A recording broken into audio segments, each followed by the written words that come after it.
Today I'm taking a look at a pasta-based expansion idea for one of the greatest modern day deck building games, Slay the Spire. Me and my brother loved this game, so I was not surprised when he got in touch to say that he'd spent his entire weekend leveraging ChatGPT to create a theoretical expansion for it.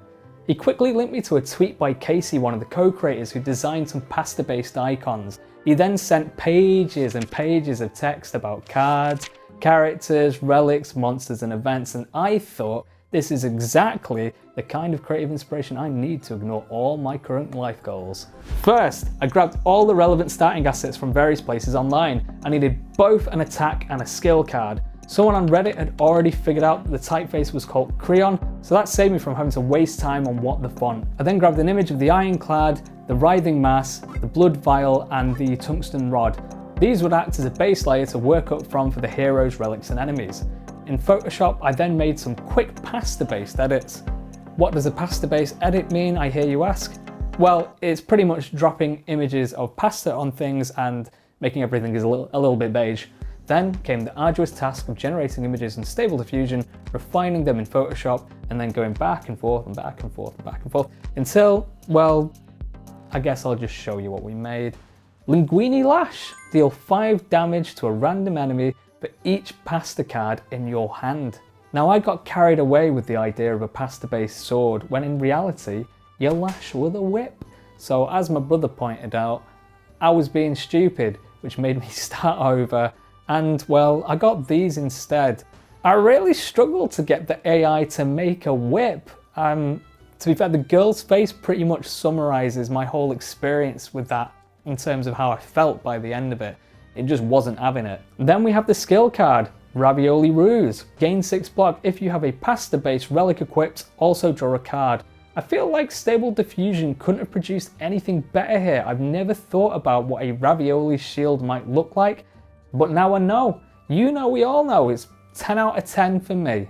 The spicy spaghetti sauce relic. Whenever you play a pasta card, add a burn card to the enemy deck. This was a variation of the Blood Vial, and I told Stable Diffusion to make a hot sauce bottle, and when it wasn't hot enough, I drew a little orange flame on it, which is rubbish. But it doesn't matter because image to image and AI will give you all these variations instead, so you don't actually need any talent, which is crazy. Next, we have the Cannelloni Canteen relic. Once per combat, heal 10% of your max HP and gain 1 energy. This started off as the Tungsten Rod, which I strategically turned beige to make it work, because that's all you need to do, that's minimum effort. And then I ran it through image to image a dozen times to get variations. I really like how it retained the shape and colour and specular lighting. ChatGPT also created an event for us, the Pasta Feast. Arriving at the campfire, you come across a group of friendly travellers who are preparing a massive feast featuring all manner of pasta dishes. They invite you to join them.